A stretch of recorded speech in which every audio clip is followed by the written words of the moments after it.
ओम सजात्म स्वरूप परम गुरु शुद्ध चैतन्य स्वामी भगवान आत्मा ओम नमः।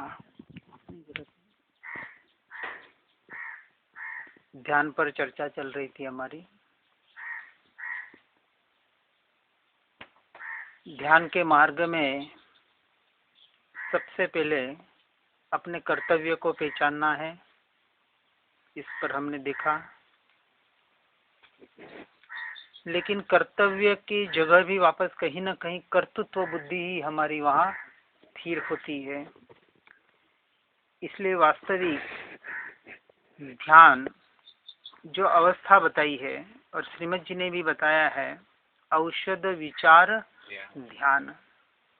हम सीधे ध्यान करने बैठ जाते हैं, लेकिन ध्यान का जो ध्येय, ऐसा जो हमारा आत्मा, उस आत्मा के बारे में यानी स्वयं के बारे में कितना जानते हैं, तत्वाभ्यास कितना किया, जिसको हम जनरल भाषा में माहिती कहते हैं, इंफॉर्मेशन कितनी ली। यदि सही तरीके से पूरी इंफॉर्मेशन हमारे पास नहीं होगी तो भटकने के रास्ते बहुत होते हैं। दृष्टांत से बताते हैं कि एक माँ ने अपने बच्चे को 5 रुपए दिए और उसको कहा 5 रुपए से के नींबू लेके आना। उसने कहा ठीक है। अब वो बाजार में गया,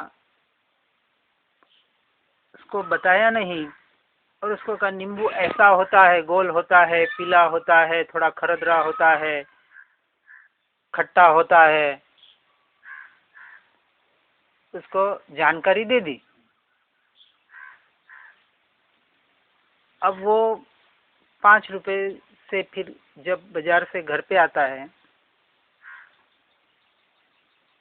2 संतरे लेके आता है।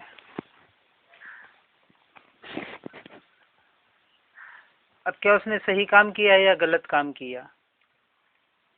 उसने तो उसके हिसाब से तो सही किया, उसको जो बताया।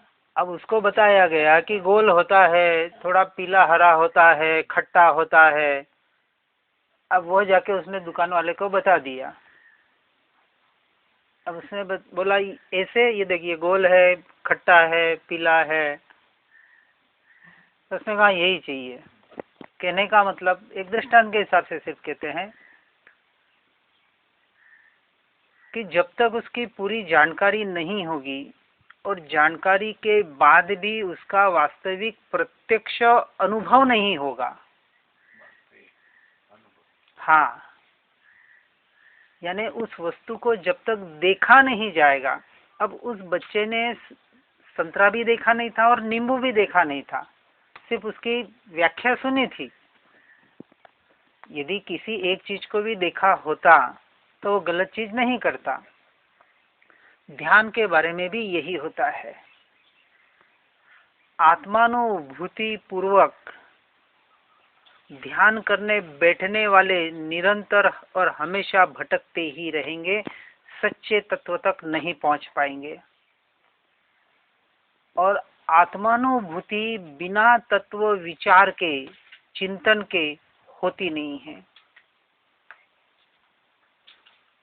इसलिए औषध विचार जो बताया, विचार से शुरुआत करना है, चिंतन से निरंतर शुरुआत करनी है उसके। और ध्यान करना ये भी एक अपेक्षा से हम भले कहते हैं। शास्त्रों में ध्यान के बहुत से प्रकार बताए गए हैं, अलग अलग शास्त्रों में अलग अलग। और ये ध्यान एक मन की एकाग्रता के लिए, या कुछ अशुद्धि निकल रही है और शुद्धि आ रही है वगैरह, ऐसे कुछ मानसिक प्रयोगों के द्वारा एक एकाग्रता के प्रयोग कराए जाते हैं। और उस एकाग्रता के प्रयोग में हमें कुछ देर की शांति मिलती भी है। और उसी आधार पर लेके जीव भ्रांति में अटक जाता है और उसी को वास्तविक ध्यान मानकर जिस तत्व तक पहुंचना था और पहुंचकर जिस ध्यान में लीन होना था, वहां हो नहीं पाता है। इसलिए तत्व ज्ञान के पूर्वक जो बाहर के एकाग्रता के जो भी ध्यान के प्रयोग बताए जाते हैं, ये निमित्त कारण हो सकते हैं। यानी एकाग्रता के लिए कि आपको बाहर से एकाग्रता करते हैं तो उस एकाग्रता से हम अपनी आत्मा के साधना में एकाग्रता कर सकते हैं, परंतु तत्व ज्ञान के बिना बस थोड़ी देर के लिए अच्छा लगेगा, फिर बाद में बाकी फिर क्या करोगे? आधा घंटा 1 घंटा बैठ गए, अच्छा ध्यान लग भी गया, 1 घंटा अच्छी शांति मिल भी गई, वो शांति आपकी संसार में कितने टिक पाती है? और संसार में बाय चांस ऐसे शांति टिक भी गई तो आपका उपयोग अपने के स्वरूप में कितना जाता है? मुख्यता किसकी है? आप अपने में कितना रहते हैं? अपने में रहना ही वास्तविक सच्चा ध्यान है। ज्ञान बिना ध्यान कैसे होगा? बात तो यहाँ उपदेश यानी ऊंची चढ़ने के लिए दी जा रही है, ना कि ज्ञान को सार्थक करने के लिए। जो हम पढ़ते हैं, सुनते हैं, उसे अकेले में बैठकर उसे सार्थक करो, उसका चिंतन करो, उसके ऊपर अभ्यास करो कि वास्तविक मैंने ये जो सुना, पढ़ा, तत्व का चिंतन किया, मैं आत्मा हूँ। जैसे भी अपनी बात हुई कि जब ये रोग आता है, दर्द होता है, कुछ बाहर अपने विपरीतता आती है, उस वक्त हम अपनी आत्मा में कितने होते हैं? यानी मुख्य बात किसकी है? आपका उपयोग आपके स्वरूप में कितना है? That is very important. यदि रह रहा है, उपयोग आत्मा पर जा रहा है, तो ये पहली स्टेज हुई। जैसे आप कहते हैं कि कोई कंप्लेंट नहीं करते हैं, लेकिन कंप्लेंट नहीं करके क्या करते हैं? तो एक स्टेज पार कर ली कि कंप्लेंट हम नहीं करते किसी बात की। अब कंप्लेंट किसकी नहीं कर रहे हैं? जो हो रहा है उसकी नहीं हो रही, या हो ही नहीं रहा है और नहीं कर रहे हैं? हाँ, ये वापस सोचना है। देखो, मतलब कहीं ना कहीं हम अपने आप को कैसे संतोषी बना देते हैं। इसलिए इस मार्ग में संतोषी तो होना ही नहीं है। ज्ञान और रुद्र ज्ञान में चले जाते हैं उसके। इसलिए कह रहा हूँ कि एक तो क्या है, रोग आ ही नहीं रहा है और हम कंप्लेंट कर ही नहीं रहे, या हमारे ऐसे कुछ हो ही नहीं, और हो रहा है और हम कंप्लेंट नहीं कर रहे, ये एक अच्छी स्थिति। लेकिन कंप्लेंट नहीं करके क्या कर रहे हैं, ये मेन, कि उस वक्त आपका उपयोग पर में है या आप सो में रखने का प्रयास करते हैं। शुद्धात्मा पे उपयोग कितना जा रहा है? मैं शुद्धात्मा हूँ। शुद्धात्मा से कंप्लेंट न हो तो वो सच्ची है। हाँ, ये भी पहली स्टेज। अभी जैसे दादा भगवान में भी बताते हैं, ये अभी पहली स्टेज ही है। जैसे अपन ने 3 स्टेज देखी कि जानने वाला ज्ञान स्वभाव और जानते वक्त ज्ञान स्वभाव को जान रहा हूँ, ये 3 स्टेज भी व्यवहार है। अभी तक आत्मानुभूति नहीं है, अभी तो हम पहले में ही अटक जाते हैं। लास्ट तो आत्मानुभूति होती है। लास्ट में तो कुछ नहीं है, वो आत्मानुभूति है। यानी तत्व के चिंतन से विचार करते करते फिर वो विकल्प भी छूट जाए, मैं आत्मा हूँ, मैं जानने वाला हूँ, मैं ज्ञान हूँ, अब ये विकल्प है, ये भी छूट जाए वहाँ। और फिर जो एक, हम उसको शून्य दशा नहीं बोलते हैं, बहुत जने शून्य बोलते हैं, निर्विचार बोलते हैं। यहाँ विचार, निर्विचार या शून्य दशा जैन दर्शन नहीं स्वीकारता है। इसलिए श्रीमद जी ने भी जो बताया ना, विचार पूर्वक की ज्ञान दशा, यानी जहां हम कहते हैं ना अपने अस्तित्व का वहां स्वीकार भाव होता है, जागृति तो होती है ना, मैं हूं। अब विचार विकल्प नहीं है, पर वो होने पने का जो एहसास तो है ना, वो एहसास को ज्ञायक भाव कहा, उसको निर्विकल्प दशा कहा, निर्विचार दशा नहीं। तो मतलब होने पने का एहसास है वहां, मैं हूं, वो एहसास, वो आत्मानुभूति। ज्यादातर तो हम ज्ञायक में ही रहते हैं ना। हाँ, ज्यादातर कौन रहते हैं? निश्चय से आत्मा ज्ञायक में ही है, ये निश्चय का कथन हुआ। तो ज्ञायक ही। लेकिन हम कहाँ रह रहे हैं? अभी आत्मा रह रहा है, लेकिन हम अभी नहीं रह रहे हैं। अब ये हम कौन है? ये पर्याय सहित का पुद्गल है, क्योंकि उपयोग पर में है ना। अभी हम यानी दो चीजें हम दोनों को भी मिक्स कर रहे हैं, अभी मिक्स हो रहा है, इसलिए वो हम हो गया। जहां मैं है वहां फिर कुछ नहीं है, वो दशा को अपने को पहुंचना है, और उस दशा का नाम वास्तविक ध्यान बताया। इसलिए जो पढ़ते हैं सुनते हैं उसमें बैठकर उसे सार्थक करो, इसलिए बैठना सीखो। और इस आशा से मत बैठो कि हमें अभी हाल सम्यक दर्शन या मोक्ष हो रहा या हो जाएगा। अरे अभी ये बैठना है, ये भी तो पर्याय में ही तो बैठना है। चिंतन में बैठे हो, उस स्वरूप में अब मग्नता करने का प्रयास करो। जैसे हम ये सुनते हैं कि वेद ज्ञान का अभ्यास करना है, और जब हम अब आधा घंटा 1 घंटा इधर उधर बैठेंगे, जब आप वहां बैठते हो उस वक्त आपका चिंतन कितना चलता है। आप किसी चीज को देख रहे हैं या सुन रहे हैं, उस वक्त वहां से दृष्टि को हटाकर ज्ञाता द्रष्टा भाव में आकर अपने स्वरूप में कितने स्थिर हो रहे, और स्वरूप में स्थिर होते होते आपकी आंख सहज कैसे बंद हो जाती है, और उसमें आप ये जानने वाला, ये ज्ञान स्वभाव, ये मैं, यही मैं निरंतर स्वयं को जान रहा हूँ। अब ये देखना सुनना भी बंद हो जाए और वो उपयोग अपने ज्ञान स्वभाव में आए, ये अभ्यास आपको इस काल में करना है। ये एकांत का अभ्यास है। अब यहाँ करते वहीं आपको जहां भी आप करें, खेती में करें, आपके घर पे करें, जहां भी करें, पर इसका ऐसा एक चिंतन निरंतर चलना चाहिए। नहीं तो वहां भी जाके हम क्या कर लेते हैं, कुछ पढ़ लिया, सुन लिया। इसलिए मेरा जोर पूरा प्रैक्टिकल पे क्यों है, ये प्रैक्टिकली करो आप। कुछ पढ़ना नहीं, कुछ सुनना नहीं, बस विचार कितना हो रहा है, चिंतन कितना हो रहा है। हाँ, ज्यादा देर भटक रहा है तो कुछ 1-2 लाइन पढ़ ली, थोड़ा कुछ सुन लिया। अब हम इतने सालों से सुन रहे पढ़ रहे हैं, वो तो उनके लिए है कि जिनको अभी पूरा पता नहीं है, कुछ अवलंबन ले ले। लेकिन अपने को अभी अवलंबन थोड़ा चाहिए। अब जो इनिशियल स्टेज में उनको तो 1 घंटा पढ़ना है, स्वाध्याय पे जोर दिया है, सत्संग पे जोर दिया है। अब हमारा प्रैक्टिकली स्वाध्याय सत्संग, 1 लाइन पढ़ लिया, 1 लाइन सुन लिया या कुछ कर लिया, और फिर उस पर चिंतन किया, और चिंतन करते करते उपयोग को भीतर में ले गए। पर वास्तविक इसमें तो पढ़ने और सुनने की भी जरूरत कहाँ है, इसलिए अपन प्रैक्टिकल करवाना है। आप आंख से देख रहे हैं, देखते देखते अपने स्वभाव में आ जाओ। अब कौन से किताब की और शास्त्र की जरूरत है, आप सुन रहे हैं, सुनते सुनते उसको वेद ज्ञान करो और अपने में आ जाओ। आप कुछ चख रहे, खा रहे, खाते खाते वेद ज्ञान करो, मुंह में कुछ है उससे वेद ज्ञान करते करते अपने में आ जाओ। ये ध्यान घटित हो रहा है, तो ये ध्यान ध्यान लगता नहीं है। लोगों को तो ध्यान वही लगता है कि पद्मासन लगाया, कमर सीधी, गर्दन सीधी, आंखें बंद।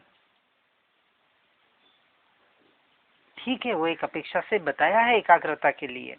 इसलिए ध्यान में चिंतन पूर्वक स्वरूप मग्नता के आधार पर अपने भीतर निरंतर हमें जाने का प्रयास करना है। इसलिए कहते हैं, दृष्टांत के आधार पर दिया है, नियम सार में ऐसा दृष्टांत दिया है। देखो, जब स्त्री अपने पति में मग्न होती है, तन्मय होती है, तो उसको पुत्र की प्राप्ति स्वयमेव होती है। ये जो परिणमन बताया, अरे सम्यक दर्शन तो ज्ञान चारित्र भी सब स्वमेव प्रकट हो जाएगा। कुछ करना है, कुछ करना है, कुछ करना है, सिर्फ कर्तृत्व बुद्धि में ही लगे रहे और स्वरूप पे दृष्टि नहीं की।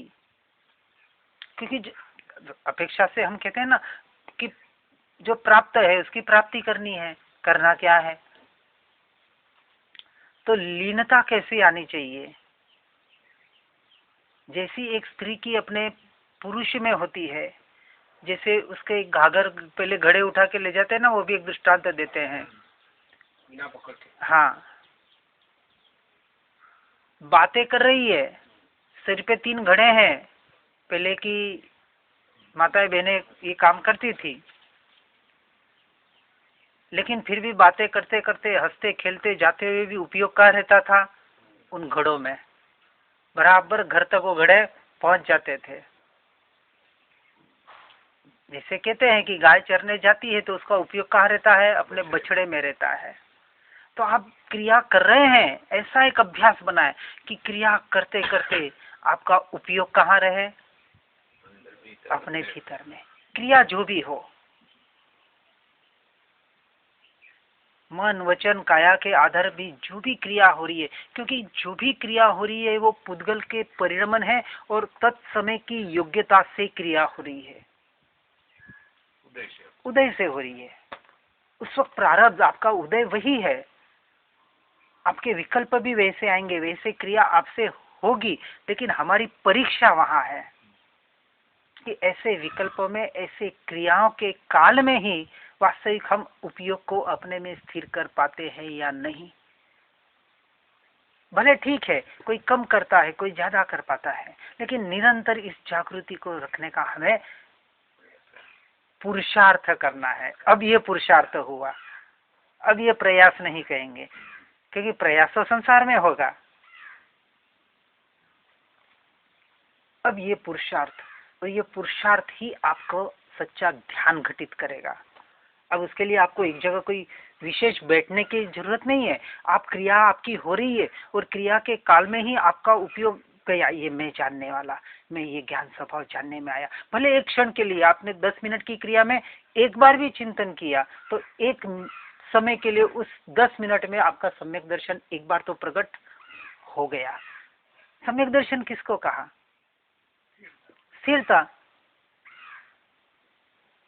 आत्मा की स्थिरता। अब ये स्थिरता पूरे दिन में हमारी कितनी बार हो रही है, ये विशेष चिंतन करना है। और इसलिए निवृत्ति क्षेत्र बताया, क्योंकि प्रवृत्ति में ये काम नहीं होते हैं। अब ईडर का जब भी बनाए प्रोग्राम,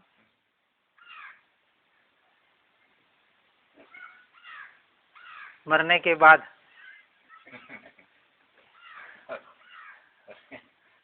अभी तो माना मिल गया, चलो जो भी है, अपना काम करना है, किसी और के लिए कुछ नहीं करना। क्योंकि आज दिन तक किया दूसरों के लिए ही तो कर रहे हो, अभी भी कर रहे हो, किसके लिए कर रहे हो? शरीर भी तो पर है ना, पराया है ना, इसके लिए भी कुछ होता है तो पर, वो भी पर के लिए ही तो कर रहे हैं। पर चलो एक अपेक्षा से, अब जो फाइलें नंबर बताई, अब फाड़ फेंक दो सब फाइलें, 5 फाइलें बना दो बस, कि बुजुर्गों के लिए इतनी बहुत काफी है। सीनियर सिटीजन बोलते हो ना, अध्यक्ष महाराज।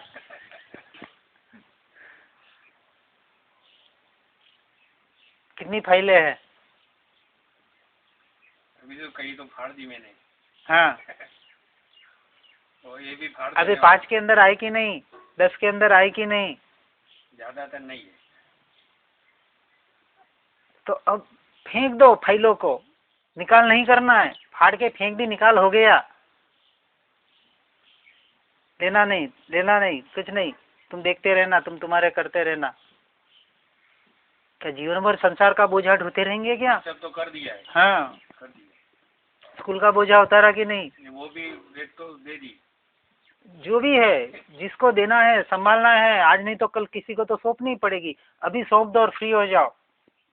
जाता नहीं, जाओ तो 5-1 मिनट बैठता हूँ बस। ठीक है। इसलिए जितने कम करते जाएंगे उतने हमारे विकल्प कम होंगे, बाहर से विकल्प कम होंगे। तो साथ में अब इसको तत्व चिंतन से जोड़ना है। अब इसलिए प्रयोजन पूछा ना कि छोड़ तो दिया, पर छोड़ के किया क्या? अब जो साधु संत भी संसार तो छोड़ देते हैं, पर छोड़ के किया क्या? पर कई काम किया, लोगों को उपदेश देने में लगे रहे या शरीर की क्रियाएं करने में लगे रहे। तत्व का चिंतन कितना हुआ? फिर दीक्षा लेके, संन्यास लेके भी आत्मा को नहीं जान पाते हैं, स्वयं में ठहर नहीं पाते हैं, और कहते हमने दीक्षा ले ली। दीक्षा का मतलब ही है अपनी दिशा में आना। दिक यानी दिशा, स्वयं की दिशा में आना, सही दिशा में आना। अब प्रयोजन इसलिए कहा ना, क्या छोड़ा ये उतना महत्व का नहीं है जितना छोड़ के क्या किया, क्या किया और क्या पाया।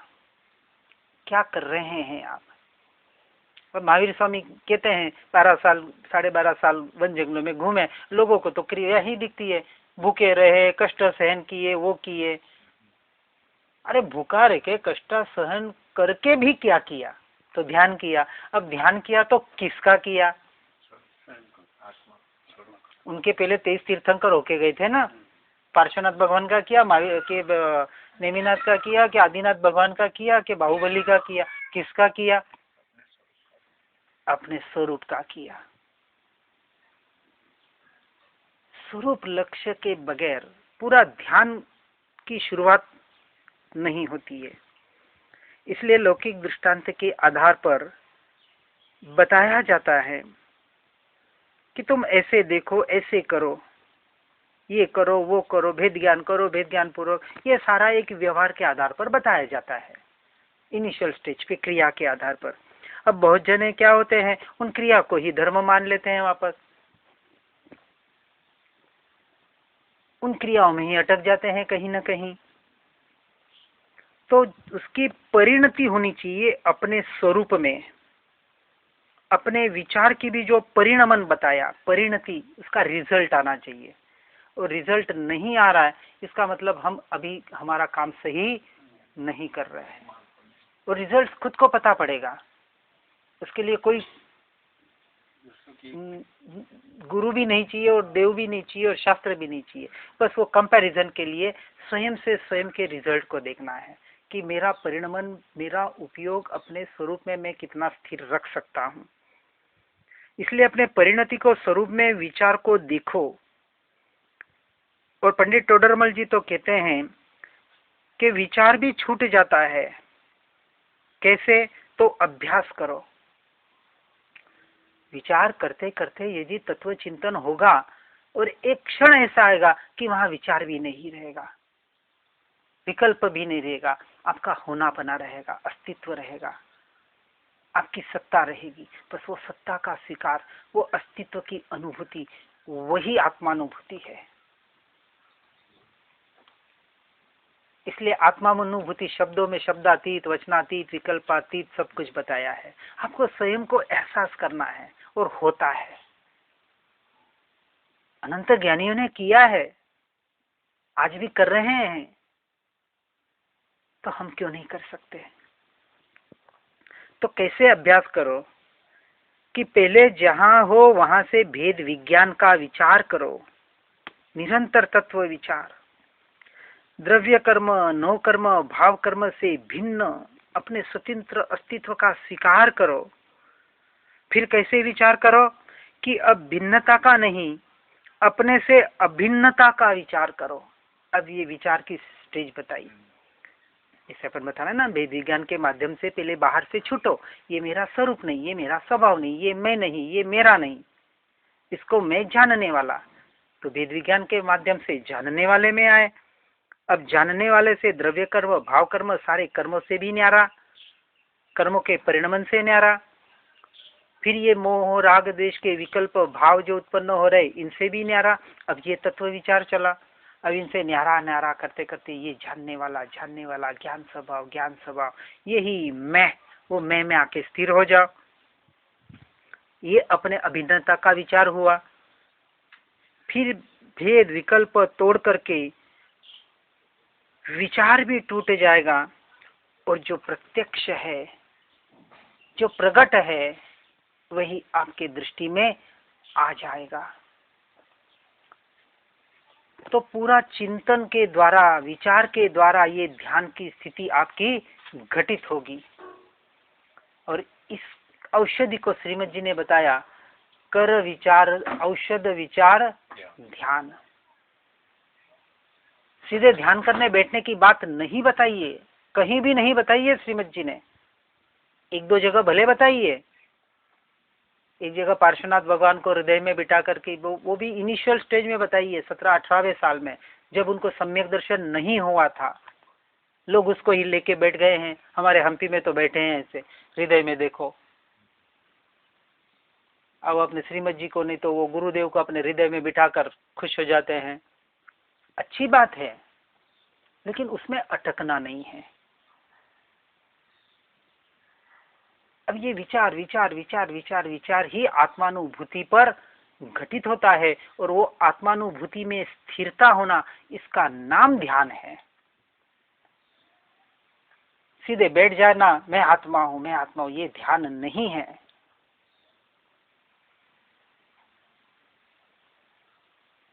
अब हम क्या है, औषध दे दिया विचार और ध्यान का, सीधा ध्यान रूपी औषधि ले ली। अब वो बोलते हैं ना डायरेक्ट हेवी डोज लो तो हजम नहीं होता है। अब चक्रवर्ती के खीर की महिमा आती है शास्त्रों में, जैन दर्शन में। ऐसी खीर होती है कि हम एक चम्मच भी हजम नहीं कर पाएंगे, एक चम्मच भी। ऐसी खीर बनती है, और वो तो गटागट गटागट ऐसे गटक जाते हैं।